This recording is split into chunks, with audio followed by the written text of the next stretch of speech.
Okay, we're going to get started. We're going to call to order the regular meeting of the Wilton Board of Education. Has everyone had a chance to review the agenda? Yes. Is there a motion to approve? So moved. I'll second. Second. All in favor? Aye. Any opposed? Okay, it's approved.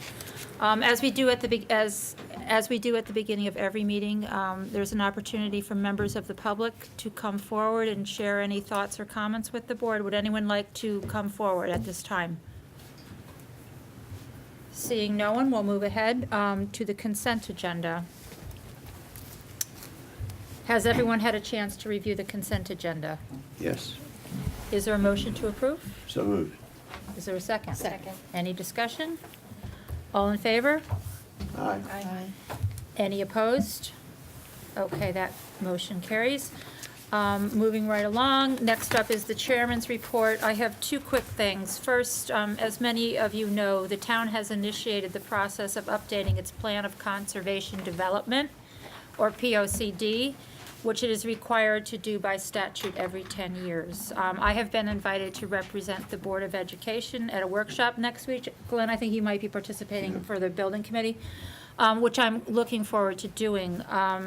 If any of you have any issues of concern to you as related to town planning and land usage, please let me know. I'll be happy to bring those concerns to the meeting next week. Also, I'm delighted to report that earlier today, we had a very beneficial meeting with State Representative Gail LaVielle. We meet with her every year to exchange our concerns about what's going on in Hartford and to get her insight on what's going on there too. As you can imagine, it wasn't a very uplifting conversation. We discussed the state's negative economic outlook, along with several legislative issues that have relevance to our school district. We feel very fortunate to have such a good working relationship with not only State Rep. LaVielle, but also Tom O'Day and Senator Boucher. We will continue to work with Gail and stay in touch as things develop in Hartford. And that is it for me. Is there a superintendent's report? You're going to hear enough from me. Yeah, imagine. Later on in the agenda. Okay. Committee reports, business operations. Glenn and Deb? Yeah. We met this morning to go over and discuss the budget presentation, which you will hear later tonight or later in a short while with the Board of Finance representatives. And I think it was some questions raised, but it was a good meeting. I think some comments from the Board of Finance representatives, and they requested some more detail from us, which we'll be preparing.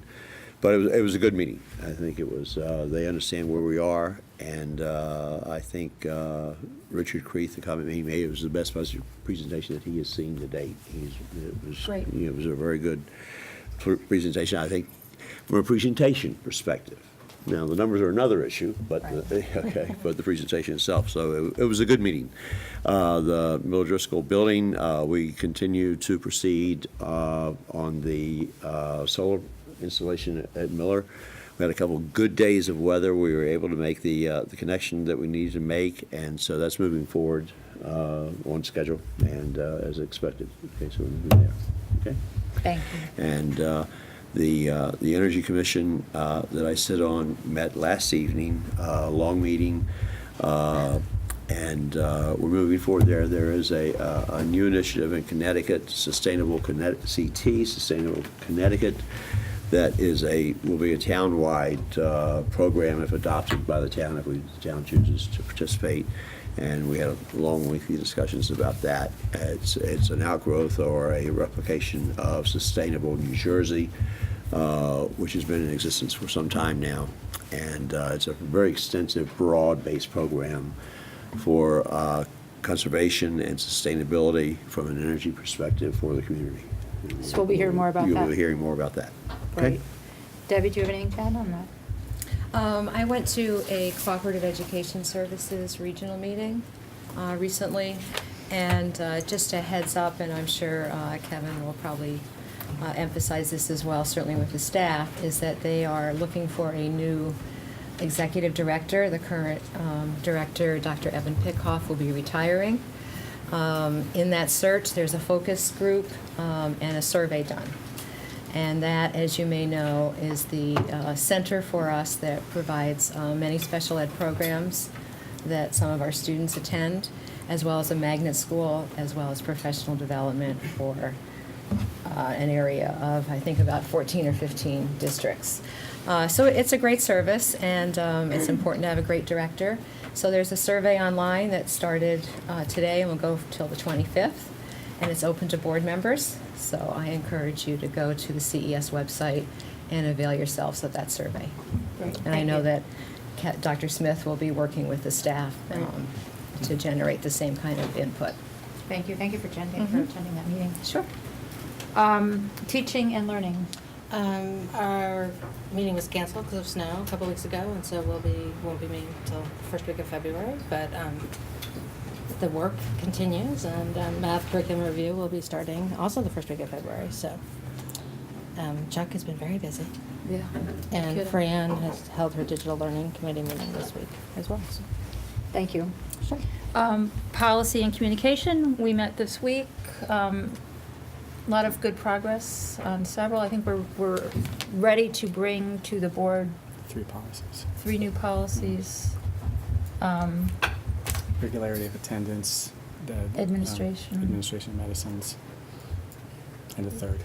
And the third that we have written down.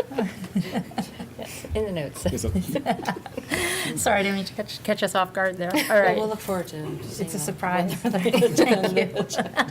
in the packet. The only item on tonight's budget is the presentation of the superintendent's budget. And tonight, I guess, officially kicks off the 2018-19 budget review in Wilton. Before Dr. Smith starts the presentation, I just want everyone to realize that what you're going to hear tonight is the culmination of several months of work by Dr. Smith and the principals and the entire administrative team. And having gone through it, as an outsider, really directly watching it for the first time as chairman this year, I just want to thank all of you. I know it took a lot to get here. I know a lot of you gave up, there was just a lot of stuff that went into this, a lot of really neat ideas that are on the cutting room floor right now. So the process starts tonight. Dr. Smith presents to us the budget, and in its current form, it is the superintendent's budget. We will take it and begin our work of reviewing it. Over the next several weeks, the Board of Education will meet pretty regularly with members of the administration, ask questions, ask for more detail, make our recommendations, and eventually, at our February 20th meeting, I think it's the 20th, it might be the 22nd, the Board of Education will vote on the budget, what will then become the Board of Ed budget that we will then take to the town. I encourage all members of the town to become engaged in the process. It's an interesting year. I don't have to tell anyone that. Things are not rosy economically in Hartford or in Wilton. Nevertheless, we have high expectations for our schools in Wilton. So what you will hear tonight is this year's attempt to continue to deliver the high expectations that Wilton residents are accustomed to. Next week, we will host a series of 3 board workshops, Monday, Tuesday, and Wednesday, from 1 to 3 in this room. On Monday, we'll hear from the principals of Miller Driscoll, Cider Mill, and Middlebrook, who will explain in detail how they arrived at their budgets. On Tuesday, we'll talk to Principal O'Donnell at the high school and the athletic director and technology. And our 2 technology. And we'll also do technology. And then on Wednesday, we'll discuss the special education budget along with district and curriculum spending. Again, those are 1 to 3 on Monday, Tuesday, and Wednesday. And then next Thursday, January 25th at 7 p.m. in Middlebrook, The superintendent will present the budget in an open public hearing, so I really hope people will turn out for that. That's your opportunity to really be heard on that. So with that, Great, thank you. I appreciate it. And it's my privilege to present a funding proposal for fiscal year 19. I want to thank all of my administrative colleagues, the staff here in this office, the staff in the buildings, that all spent significant amounts of time putting this budget together. What you're going to see this evening is a proposal that, like other proposals, bears a great deal of scrutiny, but we need to look together at some of the choices that are being proposed, and so I look forward to engaging further with the Board of Ed around some of those choices. So I'd like to begin with some questions. As part of developing a funding plan, I think it's important to consider three basic questions. Very simply expressed, as a community, what do we want for our students? How much does it cost? And ultimately, how much are we willing to invest, or how much are we willing to pay? To help set the tone for this presentation and the context for this budget, I'd like to start with a brief story. This is one some of you may be familiar with. It's known as the story of the starfish. Certainly my teacher friends are probably familiar with this, so if you'll permit me. An old man had a habit of early morning walks along the beach. One day as he looked down the shore, he saw a person moving like a dancer. As he got closer, he saw that it was a young woman, and she wasn't dancing, but instead reaching down to the sand, picking up starfish, and very gently throwing them into the ocean. "Young lady, why are you throwing starfish into the ocean?" the man asked. "The sun is up, and the tide is going out, and if I don't throw them in, they'll die. But there are millions of them. What difference can it possibly make?" The young woman listened politely, paused, bent down, picked up another starfish and threw it into the sea, past the breaking waves, and said, "It made a difference to that one." So I share this story for a couple of reasons. The work that we do here in the Wilton Public Schools matters for each individual child that we serve. As Chris has stated, students get one shot to come through our school system. And number two, I believe it's our obligation to provide an education that meets the needs of all learners in our system. I'm going to tell you up front in this presentation, with specific regard to this budget proposal, I worry that this may not do it. I'll come back to that concern shortly. In response to the first question, what do we want? The question is best responded to by identifying our core beliefs and re-examining our vision and strategic objectives. So just briefly, what do we believe about children and about teaching and learning? I think number one has been discussed in this boardroom many times. Children need to feel safe physically, socially, and emotionally. Students need to feel connected to their peers, their teachers, and their schools, and teachers have an obligation to promote these connections. We believe that a rigorous curriculum is the foundation to a strong education. We believe that students ought to be exposed to a range of experiences to promote their multidimensional growth. We believe that learning experiences should assume learner variability and be designed to promote personalization, transdisciplinary connections, and intellectual engagement. And we believe that teachers need high-quality, sustained professional learning that directly supports recent and ongoing changes to curriculum and instructional expectations. Those beliefs are translated into our vision for teaching and learning. This is a vision that you are intimately familiar with at this point.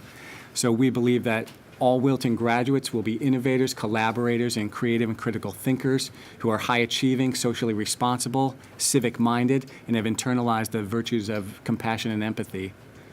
We believe our instructional program will meet the demands of a globally interconnected society by providing a rigorous and comprehensive holistic educational experience, and as a result, Wilton Public Schools will be recognized as a premier, dynamic, learner-focused district that leads the nation in educational excellence.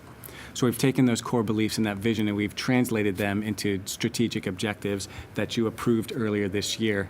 I won't read through them, but as you know, we have several theories of action that are guiding our work, and we have 4 objectives that we're pursuing. The most recent objective that we added after some conversation this summer and some conversation with the board is a keener focus on raising academic achievement for all students.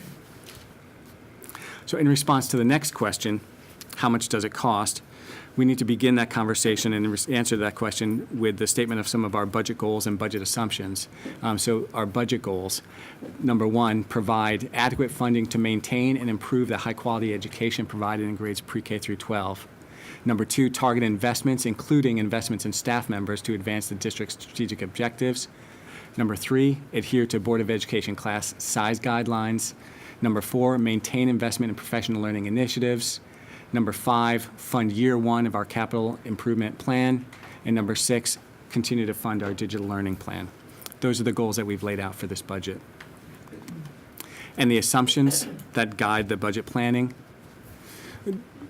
We estimate that teacher salaries are projected to increase by just a bit over 3%. Our administrator salaries are projected to increase by just a bit over 2%. Custodial salaries will also increase by 2%. Our costs around insurance will increase by about 6%. Transportation costs will also increase by 2%. And the only thing that is decreasing in this budget is student enrollment. And that's not substantial. It's about 1%, about 46 or 48 students. So you can see our assumptions embedded within those are primarily our contracted cost increases. I'll note, and I'll note it again later in the presentation, that the contracted salary increases are the primary driver in the increase, given the other choices that we've made. So just a few notes about student enrollment. You have these slides in front of you. They'll be posted on the website, and this is information you've seen before from NESDEC. It's accurate to say that Wilton is experiencing a trend in enrollment decline. That trend will continue, but as was previously worried about in former years, we're not going off a cliff in enrollment, and the actual decline in student enrollment is much less dramatic year over year than was initially anticipated. As you well know, this year we had an increase in students, and so that mitigated the projected enrollment decline. In fact, also, as you know, we had to add an additional class at Cider Mill, which we didn't budget for, so we had to reallocate funds in order to address that class. I think it is important to note, and again, this is a conversation that we've had, and we can engage further as time goes on here. But what we're seeing broadly in terms of enrollment, where right now at the middle school and the high school, we have class sizes around 300, 350, give or take. At the lower schools, we're seeing classes come in that are about 100 students less. So as we are conducting our long-range planning, we are going to see those smaller classes in the next couple of years hit the middle school and hit the high school. And so as we're doing our ongoing budget planning, I think in the lower schools, because we have, primarily speaking, one teacher per, 20, 22, 23 kids, it's easy to contract in response to that enrollment. At the middle school and the high school, it's much less, it's much more difficult to respond. So we have to look at our structures, we have to look at our course offerings, and we're going to have to really continue to make those choices around what we believe consists of a high-quality education. So those numbers are there. Just in looking at the next year, we're projecting a net decline of 46. As you can see, those 46 are spread across the system, so about 17, give or take, at Miller Driscoll, about a loss of 10 students at Cider Mill. We're actually looking at a very slight increase at Middlebrook with a +5, and then a projected decline of about 29 students at the high school. In the way that that decline is projected for next year, there are no enrollment-driven staffing reductions, as there has been in the past, and I think that's important to note. So our total K-12 projection is just over 3,900 students, with an additional about 56 students projected for our preschool. So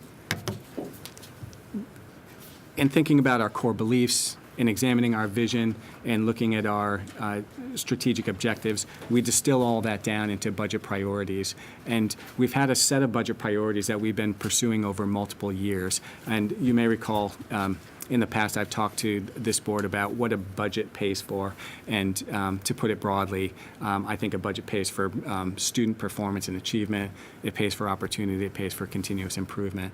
And so some of those priorities under those three broad categories include continuing the school climate improvement work that's been underway for several years, continuing to strengthen collaborative practice. Chuck and I were at a meeting 2 days ago with the Miller Driscoll staff, and they commented on the importance and the value that they place on collaborating with each other, collaborating with their instructional coaches to improve instructional practice. So as a strategy for improvement, that's an important one for us that we want to continue. We continue the refinement and implementation of Readers, Writers, and Readers and Writers Workshop, both in reading and the corollary model in mathematics. We have talked to this board about the introduction of universal design for learning as a framework. We are talking around that. That was met with some controversy last year, and so we've decided that we just need to spend more time in conversation with members of this school community and the district about what that means, what elements are currently in place, and as we move forward in time, what a truly implemented universal design framework could look like.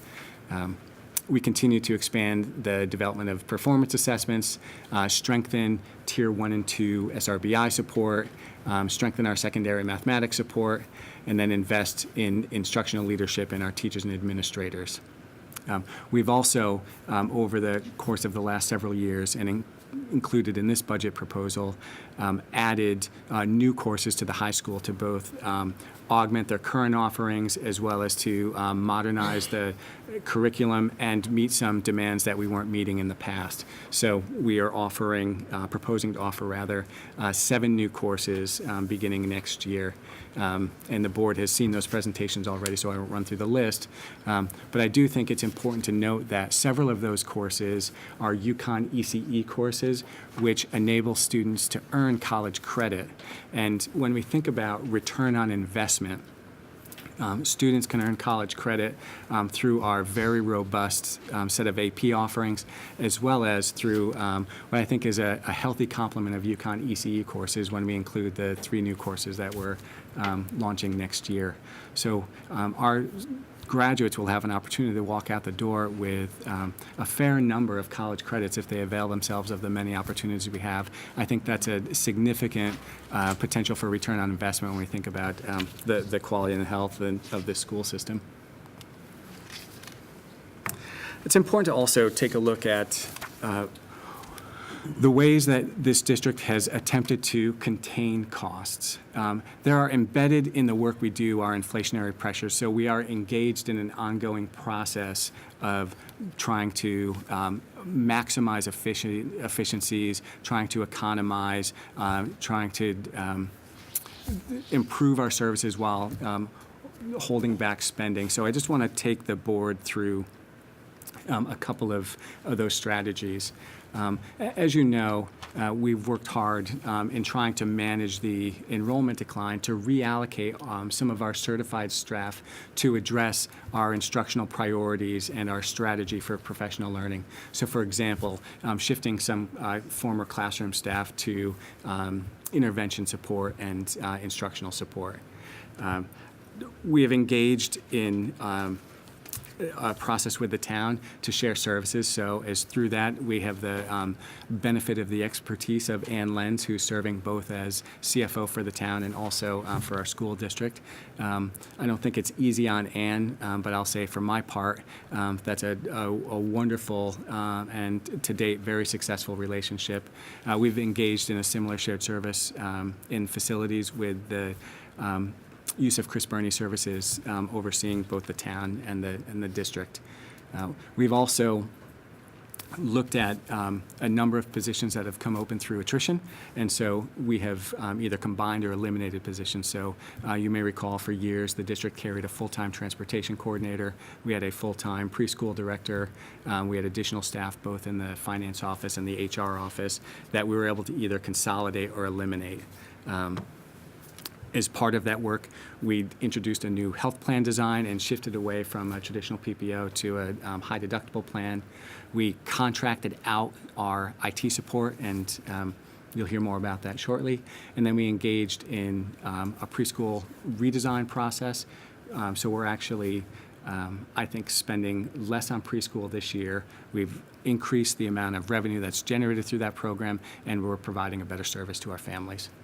And then the last note on that is that we've competitively bid the outplacement transportation, which has also yielded some substantial savings year over year. So the high point there, in the summary point, I suppose, is that we're engaged in a variety of strategies, and we continue to look in every possible corner of the district to try to find ways to operate more efficiently and dedicate dollars to the classroom. I would note for you, in this current budget proposal, we are entertaining a total FTE reduction, budget to budget, of just under 3 FTE. So I think when we look comparatively at what some of the results of those cost containment strategies are and some of the results of our other decision-making, what we can say is that we've slowed the growth of spending over the last several years. It's not that spending hasn't increased, we've just slowed the growth. And if you look comparatively across the DIRG, in terms of our PPE, that's our per pupil expenditure, I would say Wilton is ranked 6th out of 8 communities. Also, looking at some comparisons, we've managed, I think, the PPE. We've fluctuated over the years in that number. I don't think this is an area where Wilton wants to be number 1 in terms of per pupil expenditures, but I think we see the results when we look at the way other communities have built their budgets. I was also looking at just the compounded budget increases. So looking across the DIRG, how much have other communities in our area percentage-wise increased their budgets comparatively? And I think this is important to take note of when we're talking about investments and maintaining investments and trying to keep pace to ensure that we provide a competitive education compared to some of our other communities in the area. And so you can see, looking at the top, over the last, since 2014 rather, a community like Darien, their compounded percentage increases are more than double what Wilton has come forward with year over year. You can see Ridgefield, New Canaan, Weston, Westport all have outpaced Wilton in terms of their annual percentage budget increases. So how do we invest our funds? The next set of slides, I'm going to take you through a variety of ways that we invest, but I think it's most important to note that we invest in our children. So all of the dollars that we spend go into directly servicing or providing supports to service our kids to ensure that we provide a world-class education. So one of the ways that we invest is we invest in performance. These are numbers that you are familiar with, so I won't go through all of them. But on a variety of metrics annually, our students are the top performers in the state and in many cases top performers in the nation. So most recently, 95% of our students met or exceeded goal on the ELA, on portion of the SAT. That was the number 1 in the DIRG. So we're as competitive as we've always been. In some areas, I think we're getting better. We continue to achieve very highly on the ACT. And despite the fact that our AP participation has increased, we still see either even or increases in the levels of achievement of our students. So those are indicators to me that our system is very, very strong academically and improving. I think the other important point to note is that in terms of college acceptances, our students, many of our students go to some of the very best colleges and universities in this country. And that's a point that we can all be proud of because it's a clear indicator of the strength of the community as well as the strength of the public school system. This is another just a list of indicators. So sometimes it's difficult to find through a line, so we look for multiple indicators that suggest the health and achievement of our students in our schools. We also invest in opportunity, and this board and this community over many years has funded and continues to fund very generously our co-curricular activities, our athletic activities, arts and music, and consequently, like we do on the academic side, we see routinely our students perform at the very top, whether it's in athletics and they come home with an FCAC championship, or it's in the arts or music and they come home with best in show. We provide a high level of service, and our students rise to that to the amount that we invest, and they perform very, very, very well. This is illustrative, and the third place that we invest is continuous improvement. And I just wanted to call the board's attention to the many different ways over recent years that we invest in continuous improvement. And so in addition to the numerous new courses we've offered at the high school, in recent years, we added world language back to grade 3. We've increased the number of enrichment offerings at Cider Mill and Middlebrook. We launched a community-based 18 to 21 transition program in this current year. We inaugurated a STEM lab at Miller Driscoll. And my point here, and certainly not any need to go through that entire list, but despite the funding challenges we've faced, despite the choices that we've made, we continue to focus on our priorities, and we continue to improve through enhanced programming, through shifts in practice, et cetera. And I am proud of that list and the work that is underway in all of our districts, in all of our schools. And I think that list will continue to grow. So as part of continuous improvement, we also receive feedback independently. So this year, we've been looking at these niche.com ratings for a couple of years, and niche ranks schools and districts all across the country. I just picked this up in the last couple of weeks, so I thought I'd share it with you. Once again, Wilton, through Niche, was rated as a top school district. We're among the top 1% in their ratings. Here in Connecticut, they ranked our district number 5 and our high school number 6. They also have a variety of subcategories, and based on their metrics, it should come as no surprise. Our teachers were ranked, also in the top 1% in the nation. We know that it's nice to get see the independent verification. In Connecticut, our teachers are ranked number 4. So yet another indicator that we have a strong system, and one of which that we can be very, very proud. How do we invest in the vision? So specifically in this budget proposal, I called out several areas that are illustrative. We continue to invest in STEM programming. So here at the high school, with the launch of the aerospace engineering course next year, we'll have a 3-course engineering pathway through our high school.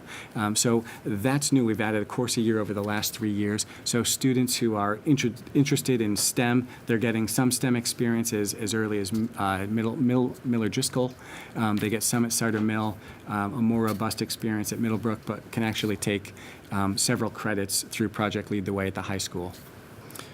We invest substantially in building staff capacity, and our strategies center around providing instructional coaching, which we've talked a great deal about, providing funds for conferences and training, and then supporting the professional learning days. As you know, the Library Learning Commons is at the heart of some of our instructional transformation work, and so we invest substantially in the Library Learning Commons. School climate improvement is our #1 strategic objective, and we invest heavily in that work. Enrichment, technology integration, intervention, and then in terms of all children through the work at our pre-K and Community Steps program, we're also targeting those aspects of the vision. As you know, again, speaking of the Library Learning Commons, part of our work has been to ensure that our students are ready to engage fully in the 21st century, and it's our obligation to provide the skills and experiences so they may do so effectively. And so we are engaged in a process of personalizing our curriculum and ensuring that our students have complete understanding of the new literacies. So we do that through the transdisciplinary work in our Library Learning Commons, as well as through our curriculum revision.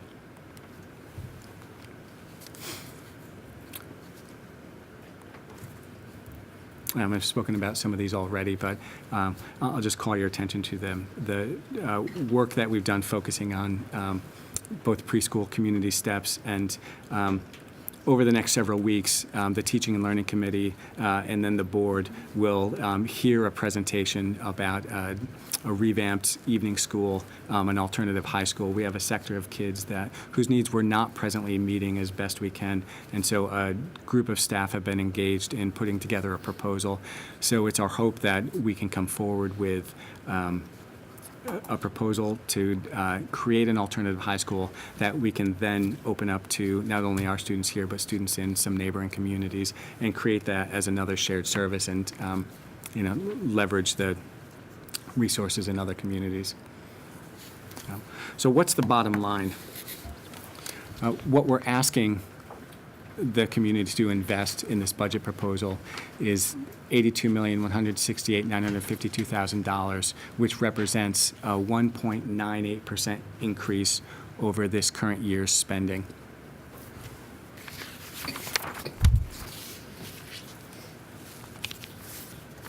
Broken down, you have this in your budget books. The primary driver in these increases comes from contracted salary increases. That represents a total increase year over year of 2.92%, but a difference of $1.4 million. We did see some reductions in our insurance and benefits. Part of that was driven by the fact that we just have fewer staff that we are providing benefits for, as well as recognition that our claims history has been relatively low. So that's been good news for the district. We see modest increase in professional services. That's about $334,000. That's derived primarily of our investments in technology, which is in your budget book, and I'll take you through some of that detail shortly. But that we've increased the contract with CCAT. That's the company that we contracted with to provide all of our back-end infrastructure support.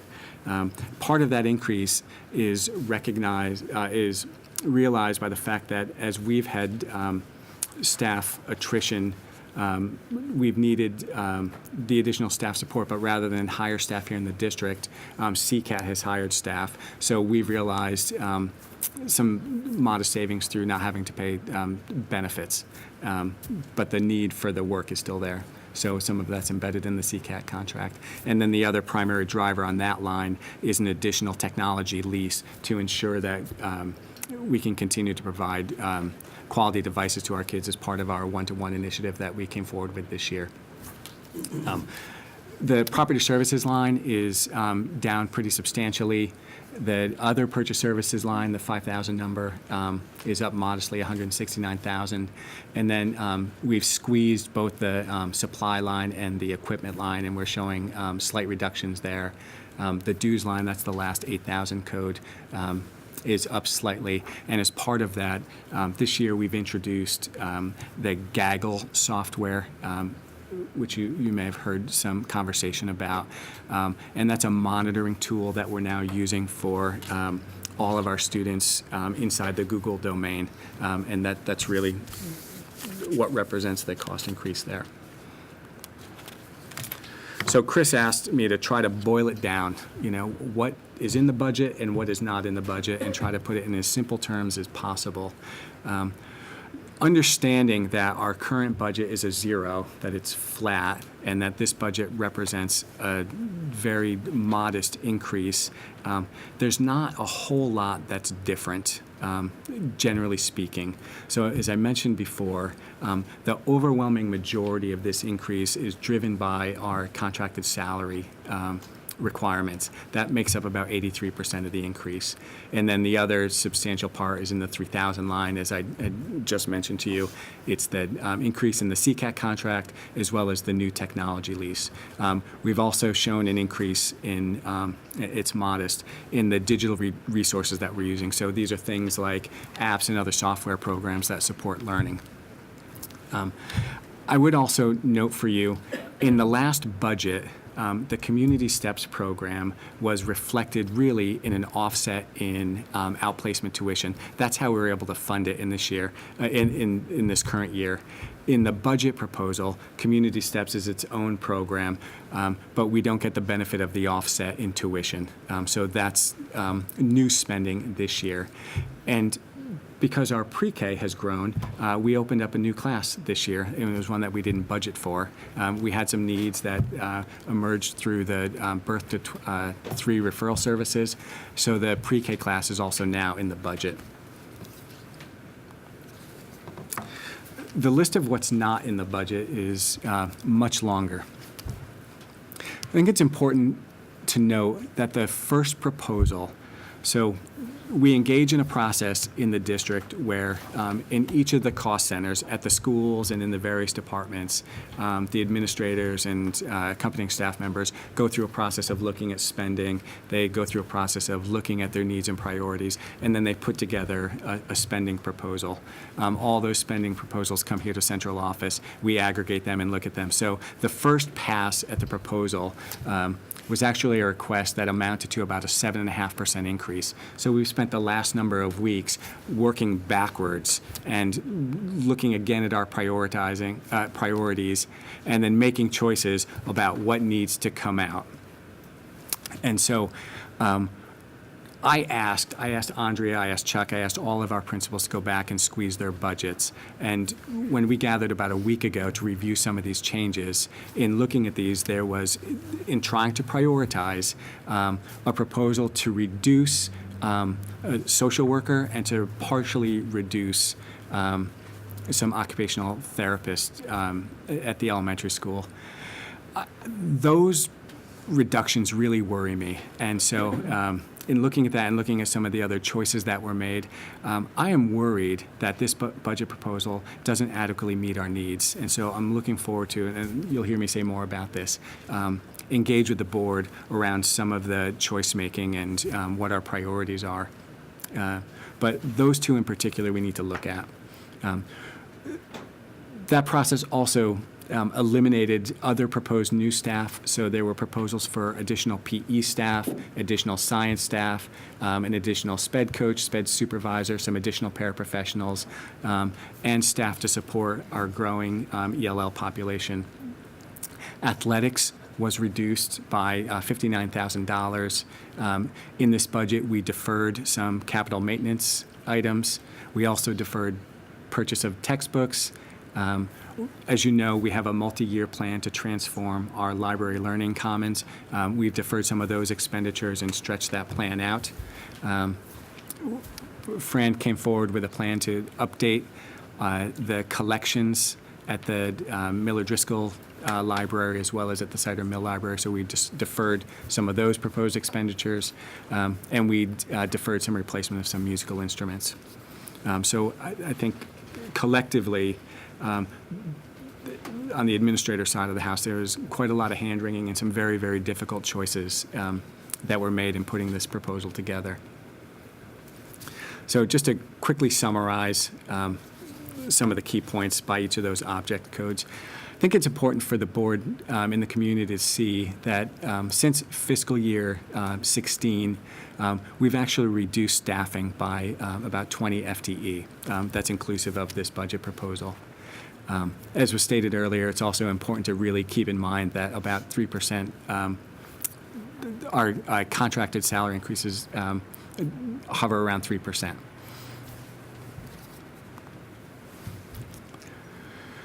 Under insurance and benefits, I mentioned this, I'll just repeat it for the good of the order here. We did see some increased savings in the OPEB contributions that amounts to about $80,000, but we're showing a reduction in that line really as a result of fewer staff who need medical insurance, and really good recent claims history. Ann can probably take us through this, but, claims history is cyclical, and so I expect that, at some point to turn. So that's a worry. In the 3000 series, as I'd mentioned, we've continued to invest in technology. The Community Steps implementation did result in some savings in this current year because we were able to bring students in from outplaced schools. But I just want to be clear that beyond the contracted salary increases, it's the investments in technology that represent the second largest driver of the increase in this budget. In 4000, we have a multi-year plan created by Chris Burney and Jose Figueroa to address the capital needs. Some of that is addressed through the operating budget. Other needs are addressed through the bonding proposal. So that's another plan that originally was a 3-year plan. We've stretched out to a 5-year plan to try to manage some of the cost increases. And when last we met, I briefly took the board through some of our zero waste initiatives, and that's another area I would just say, there is not a substantial cost tied to that, but it's one of the ways that I think Wilton continues to be excellent and lead the way in as a school district. Some of the increases in the 5000 series, these are other purchase services. We have a new obligation for the new phone system that is about $60,000 a year. We did see an increase in our liability insurance. And the increase in the contracted transportation, that's our annual increase with STA, was offset by renegotiating some of the contracts and going out to competitively bid some of the other outplacement transportation. So I think the note here is that on this line, we're effectively managing these costs. Supplies and materials, we squeezed these as much as we could. So through the deferral of some textbook purchases, through some savings on maintenance supplies, we're showing a slight reduction. And here in equipment, despite some proposals for new furniture, we've deferred those to try to manage the bottom line in this budget. And then lastly, the slight increase is really represented by the purchase of gaggle. And then some of our annual subscriptions have an annual increase. So the last piece here that I want to share with the board, I've said to you already, I'm concerned about this budget proposal. And so what I'm presenting to you are 3 tiers of additional spending for your consideration beyond this current budget proposal. And so tier 1 are the areas that we think are most important. And so in that list, you will receive, in short order, a presentation around an alternative high school. And so we're suggesting that the startup cost for that will be somewhere in the area of $500,000. That's primarily staffing to run the school. I'm concerned about the proposed reduction, as I'd mentioned already, of an elementary social worker and an elementary OT. We're also looking at our secretarial support and trying to reduce staffing through attrition. And so this budget doesn't include replacing a SPED secretary. And so we've had, among the administrators, a lot of conversation in the last week or so about the feasibility of replacing that position with somebody in-house that can effectively do the job. So I want the board to know that we're looking at this, but I have a concern about that. I have a particular concern about social work and OT. The second tier, Chuck had put together a proposal to revise our elementary schedules. In order to run that proposal, it requires a slight addition in some of our specialists, PE, art, music. We have a growing ELL population in our community, and we have one full-time ELL teacher that's worked in the district for several years, and we contract out for additional services. We've had some conversation where in the past it's been sufficient to provide a teacher or a teacher in some contracted services, but the community has changed to a point where we now need to go back to the drawing board and actually create an ELL program. So that's some of the work that's on Chuck's to-do list. I think the net of it here is we need additional support. So additional ELL staff sits in the tier 2. You'll see in that tier 2 also SPED contracted services. I've asked Andrea to do the best that she can in holding the line in outplacement tuition. I think that's an area in our budget, in most public school budgets, that's probably the most volatile and the most vulnerable. And our proposed spending here, I think, does represent a vulnerability for us because this is an area that is very, very hard to predict. And so while we've tried to hold spending, as you've heard Ann Paul say, and I'm sure Andrea say recently, it just takes one student with extraordinary needs that we didn't budget for to completely blow up a spending plan. And then the last item there, as part of the just capital improvements, Jose Figueroa has come forward with a plan to begin replacing flooring as well as provide some painting and to begin replacing ceiling tiles, many of that are 20 years old or older and that are beginning to sag. So we've stretched that out, but I've included restoration of some of that funding as a tier 2 consideration. And then the third tier, we have talked for several years about moving forward with a plan to introduce department chairs at the high school in the way that we've introduced coordinators at the lower schools. We don't have comparable folks at the high school, and so it makes that ongoing coordination and collaboration very difficult. As you know, the instructional leader model has been effective for a long time, but these are teachers who teach a full plate and don't often have time in their schedules to interact and go observe other colleagues or to interact with colleagues from other schools. So that's a proposal we've been looking at for several years. We deferred spending on the library learning commons transportation, so that's included in Tier 3. We also deferred spending on textbooks and library books, so that's proposed in Tier 3 for the board's consideration. And then the last piece is in trying to continue to augment the professional certification of our staff. We are looking at additional certifications, both in structured literacy as well as reading certification for some of our special educators. Contractually, the district provides, through its teacher's contract, some tuition remission. We'd like to target some tuition remission to these two priority areas, and we're speculating that would be about $45,000. So we kind of end where we began. To stress the metaphor, if we consider that all of our students are starfish and we are that starfish thrower, we are responsible for every single one of them because, as Chris, you've said, they only get one shot through our district.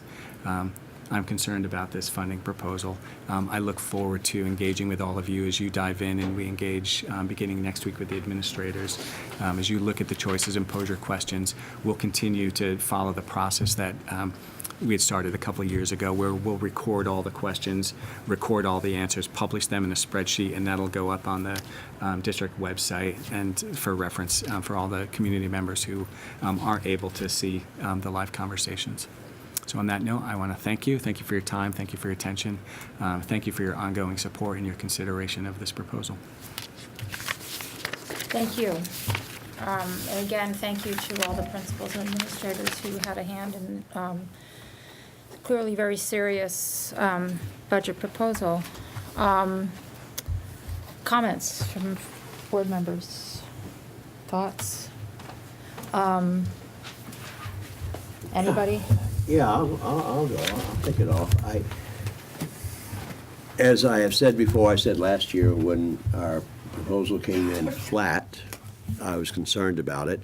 The year before that, we were at 0.77. less than 1% the year before that, then flat, and now 1.98. And as I look at our surrounding communities and how they are investing in their school systems year over year over year, you have a compounded almost 15% increase in or is it West Florida, Darien? Darien over 4 years. Over the 4-year period.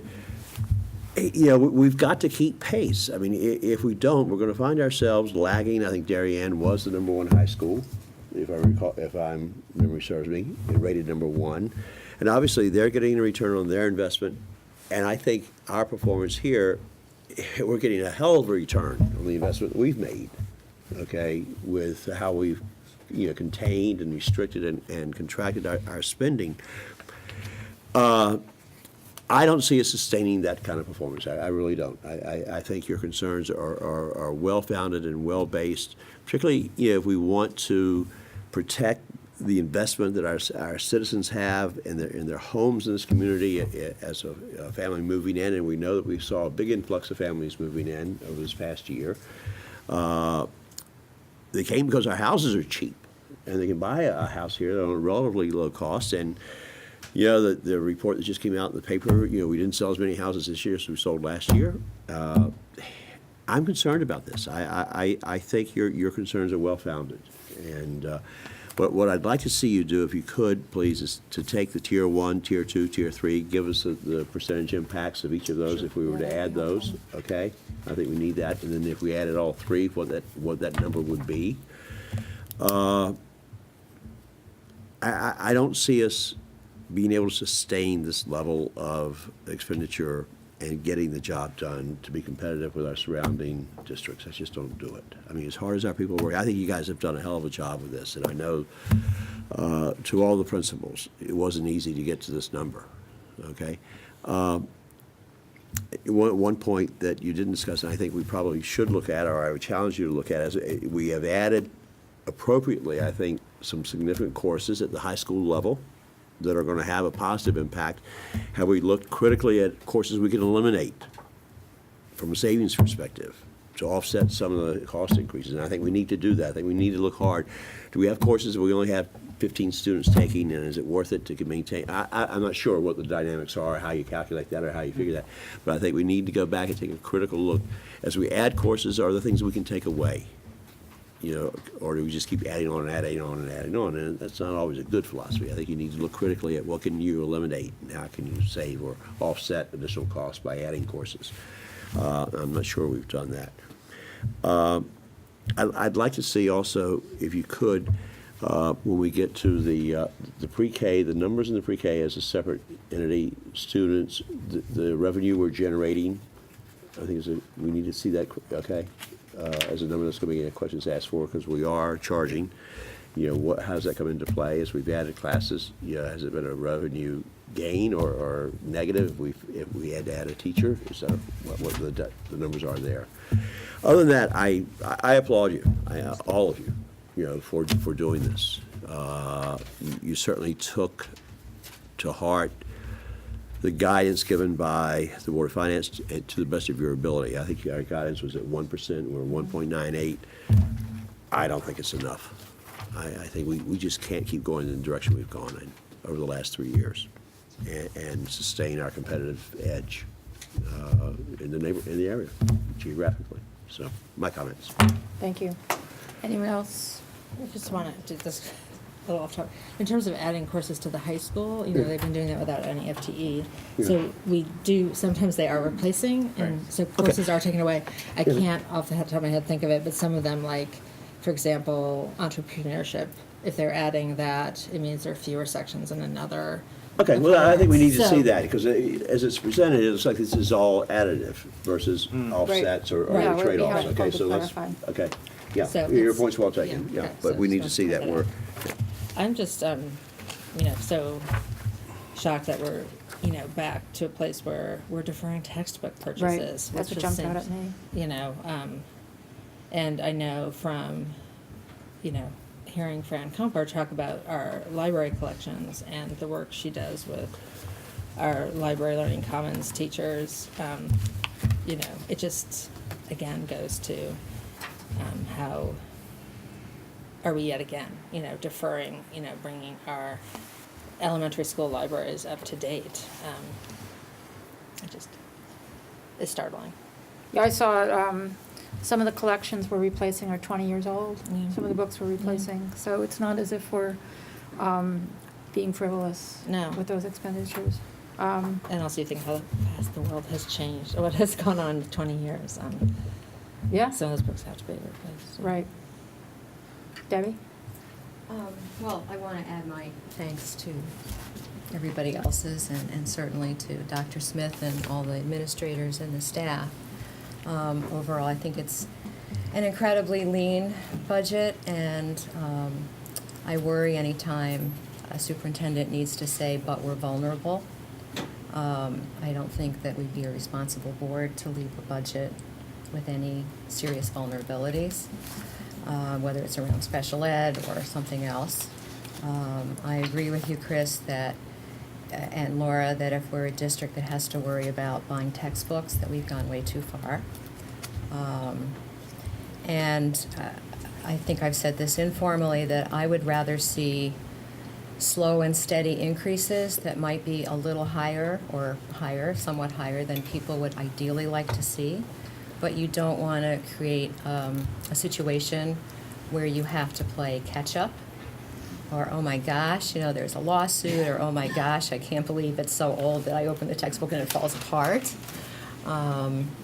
You don't want to get to that point. So in weighing the financial piece, I really think slow and steady, even though it might be a little bit more than ideally anyone would like to spend, that if you need to keep the quality going, that you have to keep a steady investment rather than just keep pushing it down the road and then you're looking at a cliff.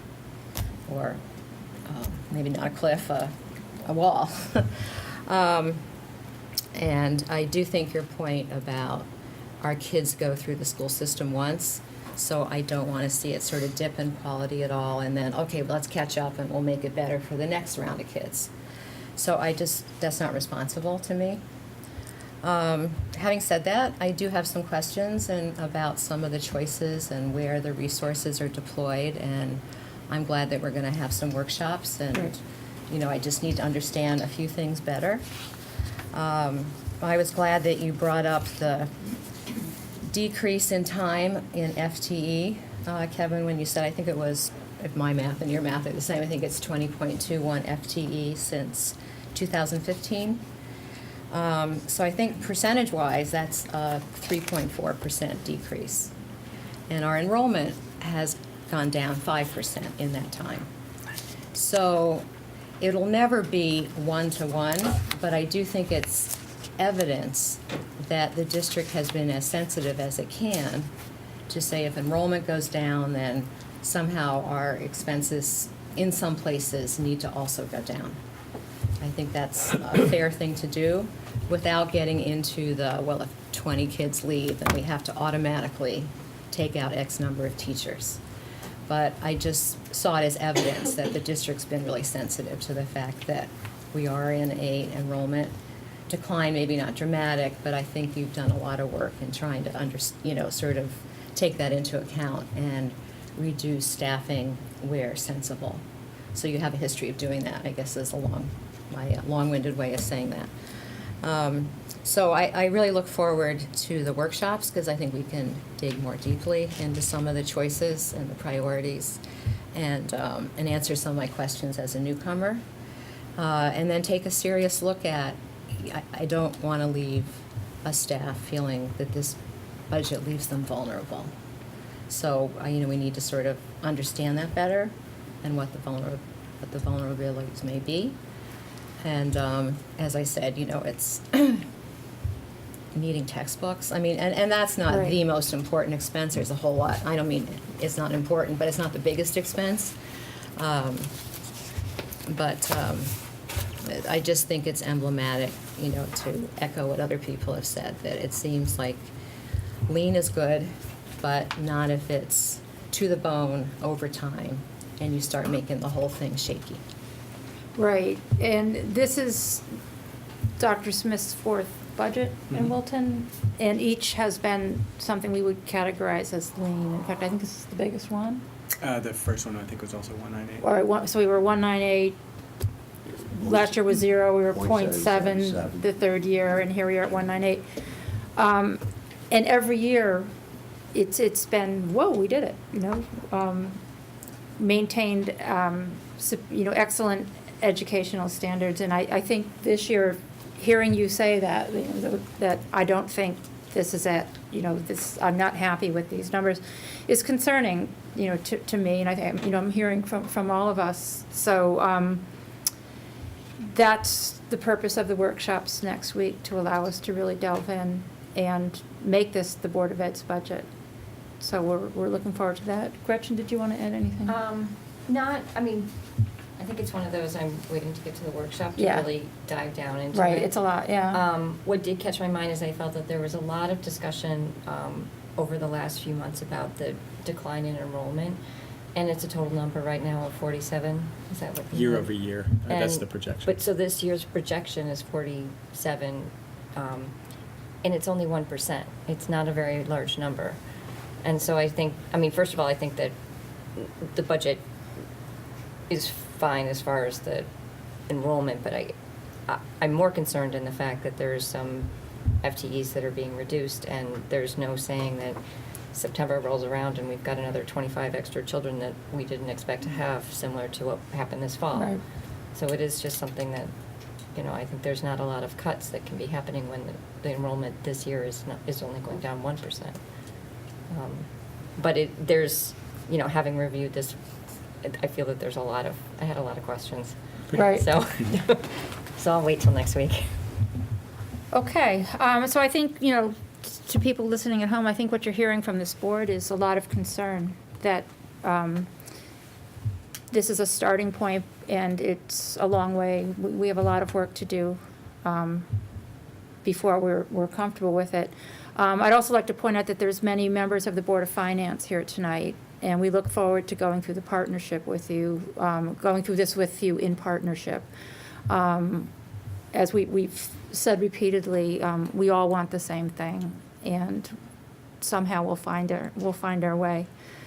So if we could move on then, and again, we hope to see as many members of the public at Monday's workshop as possible. Monday, Tuesday, Wednesday, 1 to 3, and then the public hearing next Thursday night at 7 o'clock.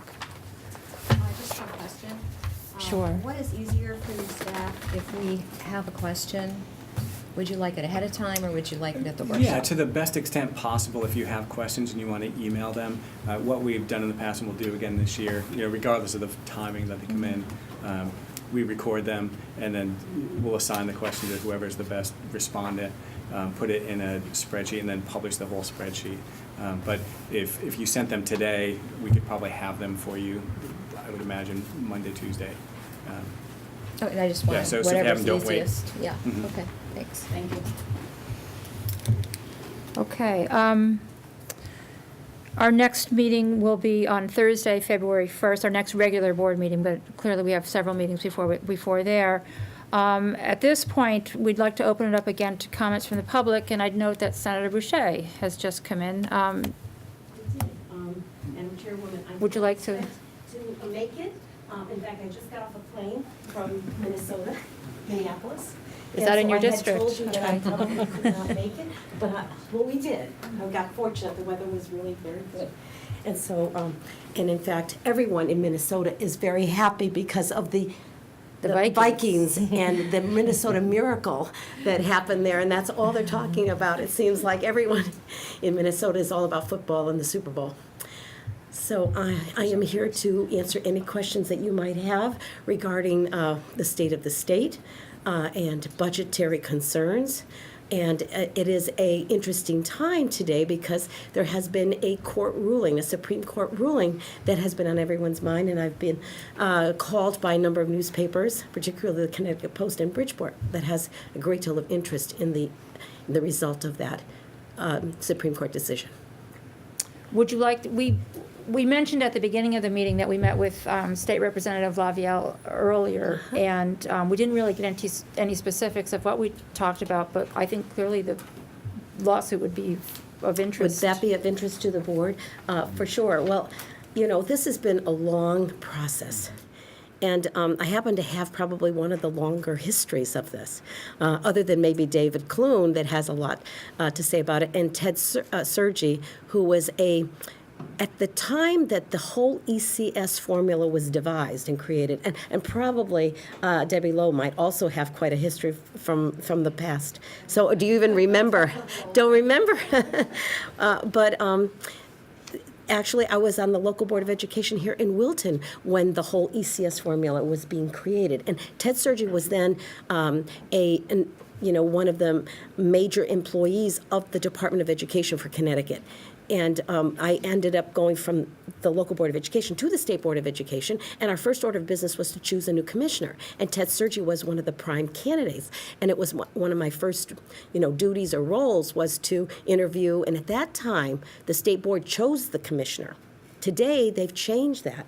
Now the governor chooses, which I wasn't in favor necessarily of that move because I think Connecticut was applauded for being less political when it came to its educational system, because typically a commissioner of departments are chosen by a governor. So this formula that Ted Sergi was very proud of when he was employed to create something like this, and then later as commissioner, very proud of the fact that he devised a way in which to equalize educational funding for the state of Connecticut.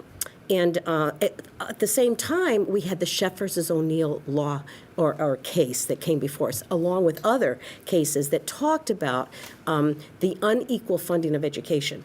And for those people that aren't aware, there was quite a bit of inequity when it came to teachers' salaries in places like Bridgeport, New Haven, and Waterbury and Hartford versus towns like Wilton. Teachers were paid substantially less. And so the idea of this formula was to improve and equalize the pay as well as the funding that would go to these cities. And I remember as board members, we talked about being supportive of that. We were concerned about the inequities that were there and the big challenges in our inner cities. So the formula was played out, and it wasn't as complicated a formula as it is today, because over time it has changed. In fact, someone made a joke about the fact that if you put that formula against the wall, it would go all the way around the building anymore, because every time or a year would come up that someone lost money, they would add a new variable into it, like, for example, density, how dense a place is. Before, it was very simple. It was children, on lunch programs, income-based, non-English speaking, income levels.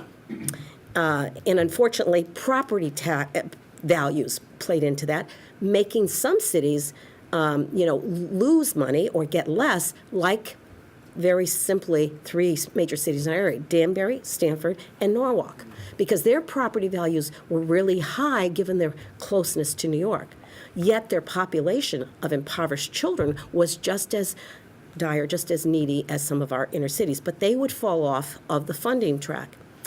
And during this period, we saw an awful amount of shifting of tax monies going from the Wiltons of the world into our major cities.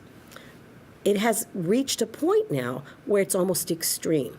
That inequity has been rectified, I would say, in the 90s. This came about in the 80s, and about mid-90s and late 90s, we could see that there was parity. And now there is less parity, but the less parity is because towns like Wilton and New Canaan will get a penny or 2 pennies for every tax dollar that goes to the state, and cities will get $1.60 for every tax dollar they may contribute. So you can say that they are getting a lot of the funding, and towns like ours are self-funding their schools through your property tax. Back in that day, the deal was they would never touch transportation funding and put it on that same formula. In other words, much more for those in the inner city and very little for those in the suburbs. They weren't going to touch transportation, health services, special ed, a lot of things, and school construction, by the way. School construction was supposed to be kept harmless. There was none of this 20%, 60%, 40%, 90%, or 100%. It was all equal. Well, of course, over time, there was a push and an outcry that it was still so inequitable, so that towns like ours ended up paying even more with regards to increasing property taxes. So in essence, we self-fund. And unfortunately, there was a court case to say, well, it's still inequitable. And it was taken to the state Supreme Court. A lower court just mentioned and said, yes, it's absolutely right. You got to pay more. We got to put more money into the inner cities, and gave some pretty high hurdles that was very concerning to a lot of the towns. As I said, this formula over time has become even more politicized, never mind just a formula, because in addition to giving more to our inner cities, they were within the inner city group, it was being politicized so that some of the inner cities, like primarily New Haven and Hartford, got a whole lot more than the largest city, which is now Bridgeport, believe it or not, and they felt an inequity. To complicate matters even more, a lot of the funding that was being sent to cities like Bridgeport weren't getting to the school budget. It was stopping at City Hall. So much so that the state had to put in a law that said, if you fund it less than the year before, the MBR, minimum budget requirement, you're going to get a big penalty. And believe it or not, some of those cities got millions of dollars of penalty because they purposely diverted the funds that were being sent by the state and your tax dollars. It was stopping at City Hall, and it didn't make it to the school budget. It was outrageous. And in fact, I used to get complaints by city superintendents that were just so outraged and so upset over it over the years. So here we are with a formula now that has grown and changed over time. It's been politicized quite a bit and has caused a lot of us to revisit that formula, create a new formula, one that will be set in stone and won't change from time to time or be politicized so that you can depend on what it's going to be. But this court case particularly was to say that we got to do more of that, even more diversion of funds, that still was financially inequitable. Well, the Supreme Court today said, no, that's not true. We looked at the numbers, and yes, we still have huge problems in our inner city. The outcome is inequitable. In other words, the finished product of educated graduates is still not where it should be.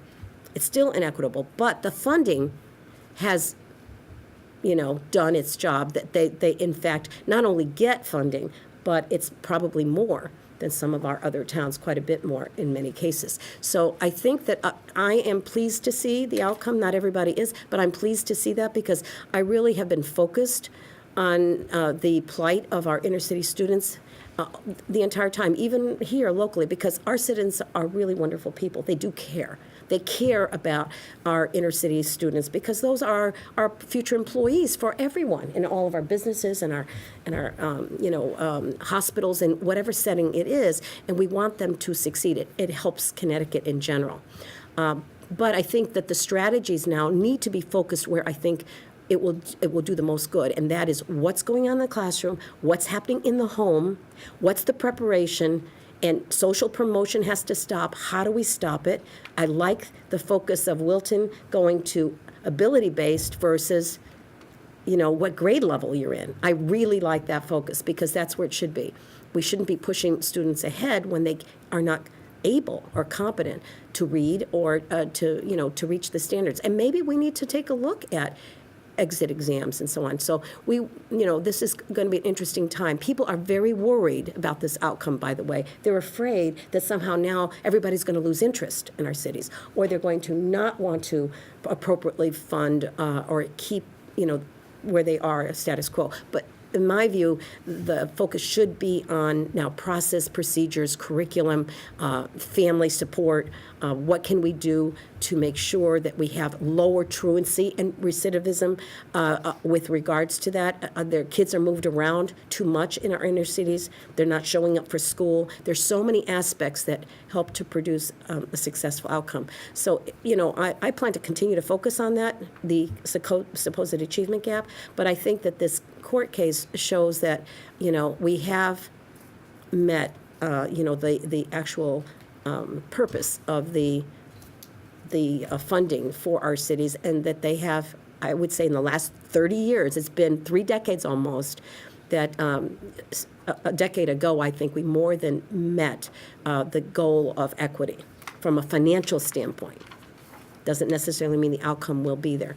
Now we're facing a budgetary issue, and you said you've already spoken to your other reps, and I'm sure they brought you up to date. Right. That we're Right. we may be $900 million ahead at the very moment right now, but it's all funds that would have come to us in the next year, so we're really not ahead anywhere.